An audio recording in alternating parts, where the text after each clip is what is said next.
Assalamualaikum warahmatullahi wabarakatuh. Perkenalkan, nama saya Sriati Fitri Utami dengan 4321900172 dari program studi S1 Akuntansi Fakultas Ekonomi dan Bisnis Universitas Mercubuana.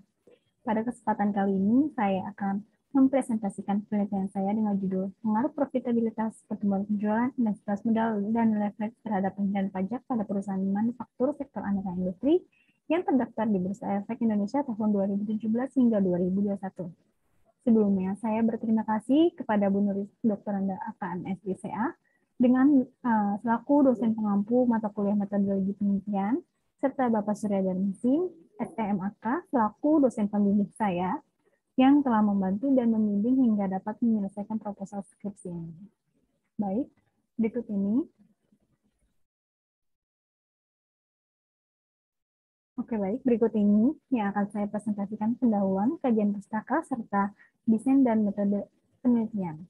Pada bab 1 pendahuluan ini terdapat latar belakang yang dimana pada penelitian ini menjelaskan perpajakan merupakan aspek penting dalam penerimaan pajak, penerimaan negara, dan di dalamnya terdapat hal-hal yang semakin kompleks sehingga pemahaman masyarakat wajib pajak terhadap perpajakan akan berpengaruh tingkat kepatuhan dalam memenuhi kewajiban perpajakan yang sesuai ketentuan perpajakan yang berlaku dan pada akhirnya akan berpengaruh pada pencapaian target penerimaan pajak oleh negara.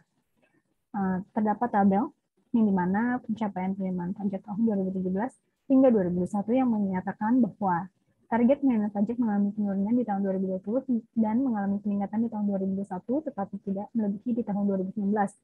Serta pada realisasi penerimaan pajak mengalami penurunan di tahun 2020 hingga 2021 yang cukup signifikan. Hal ini penyebab penurunan dikarenakan semakin tinggi penerimaan pajak serta penyebab peningkatan dikarenakan semakin rendahnya tingkat pengendalian pajak. Dengan adanya latar belakang tersebut dikaitkan dengan fenomena yang ada yang terdapat pada perusahaan toko terbesar adalah PT Bentol International Investama Tbk yang terjadi pada tahun 2019 yang telah melakukan penghindarian pajak dengan dua cara, yaitu pembayaran bunga utang melalui internal perusahaan serta pembayaran royalti, ongkos, dan biaya IT.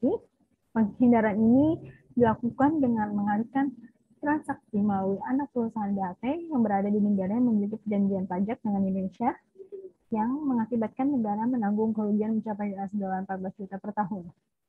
Lalu dengan adanya kasus tersebut membuktikan bahwa perusahaan yang ada di Indonesia berusaha untuk melakukan penyederhanaan pajak tanpa melanggar peraturan perundang-undang.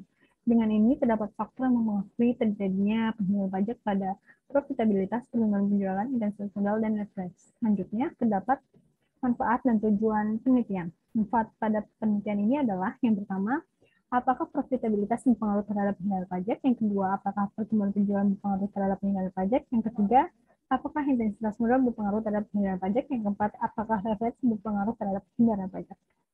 Lalu terdapat tujuan serta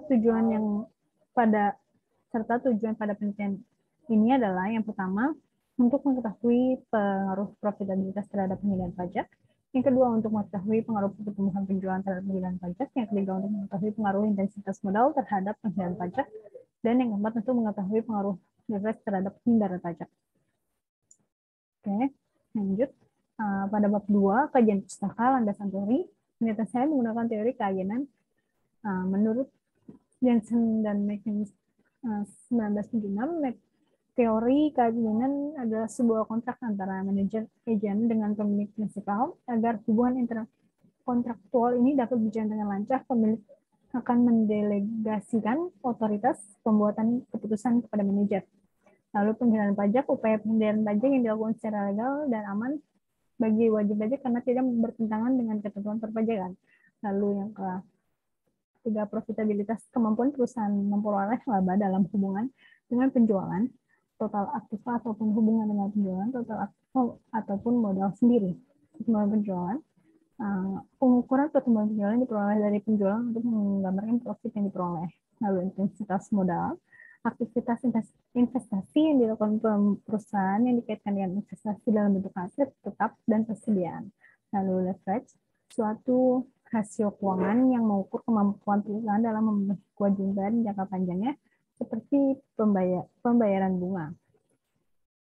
Lanjut ke penelitian terdahulu.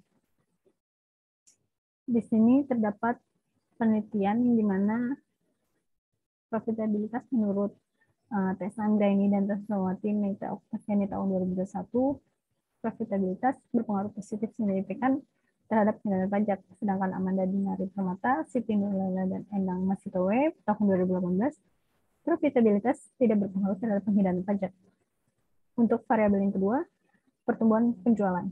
Peneliti Salma Mustika Ainia, Ati Sumiati, dan Santi Susanti tahun 2021 memiliki hasil pertumbuhan penjualan berpengaruh terhadap penghindarian pajak, sedangkan Maria Kipti Madiana dan Muhammad Nuryanto Amin tahun 2020 pertumbuhan penjualan tidak berpengaruh signifikan terhadap penghindarian pajak.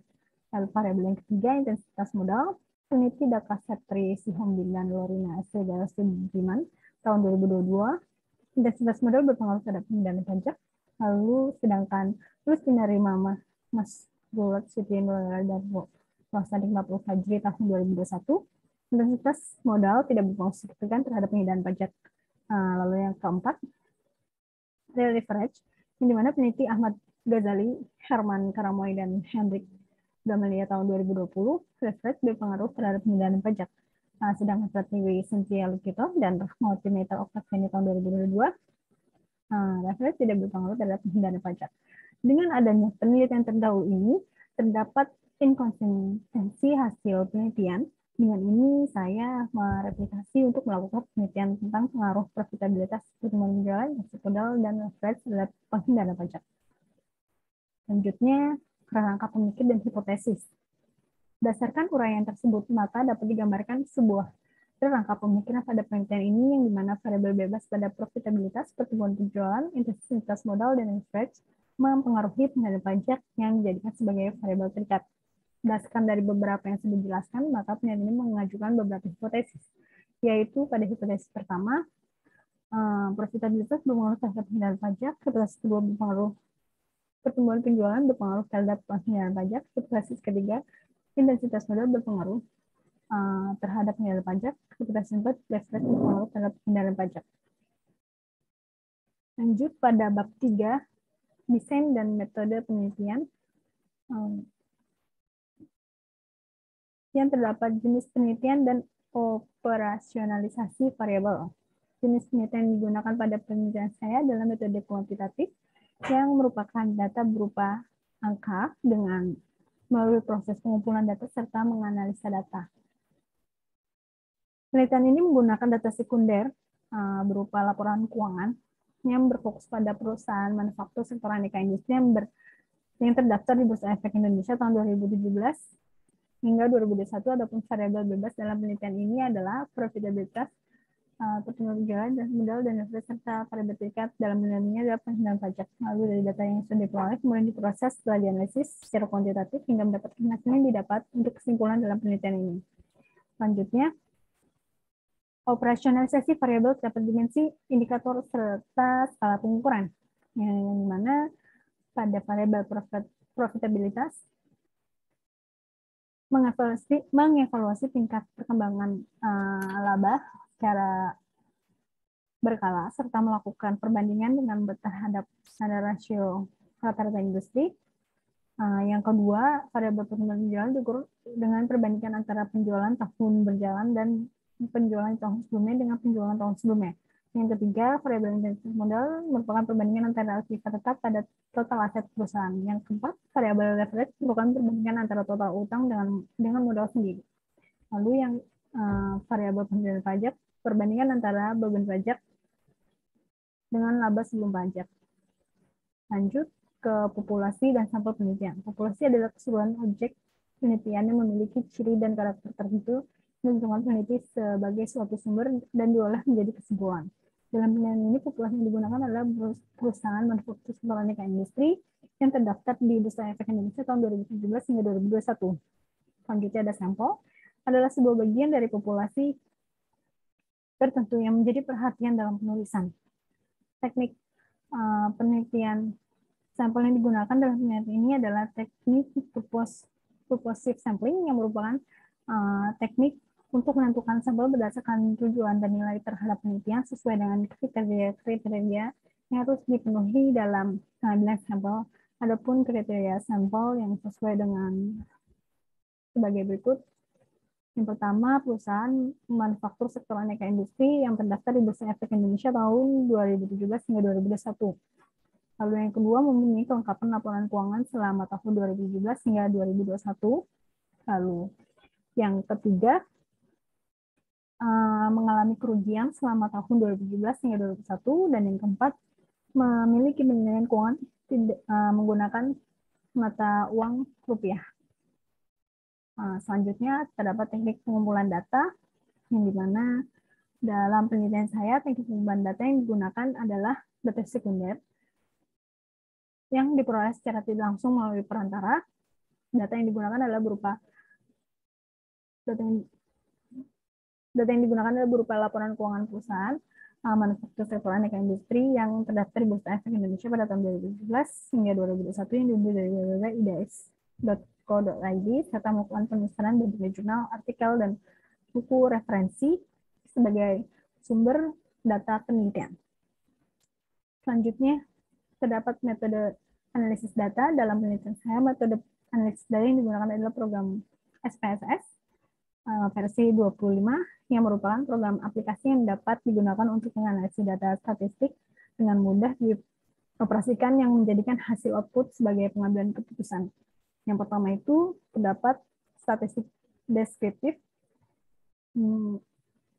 yaitu rata-rata standar deviasi, varian maksimum minimum, sum range, kurtosis, dan noise. Lalu yang kedua itu ada uji asumsi klasik, uji normalitas, uji multikolinialitas, uji heteroskedastisitas, uji autokorelasi, lalu uji hipotesis, yaitu ada uji T atau parsial, uji F atau simultan, dan uji koefisien determinasi atau R2. Lalu selanjutnya ada uji regresi linear berganda, yaitu teknik analisis untuk mengetahui pengaruh variabel independen terhadap variabel dependen. Baik, sekian dari presentasi proposal saya. Saya kurang lebihnya mohon maaf, dan semoga bermanfaat bagi kita semua. Terima kasih. Wassalamualaikum warahmatullahi wabarakatuh.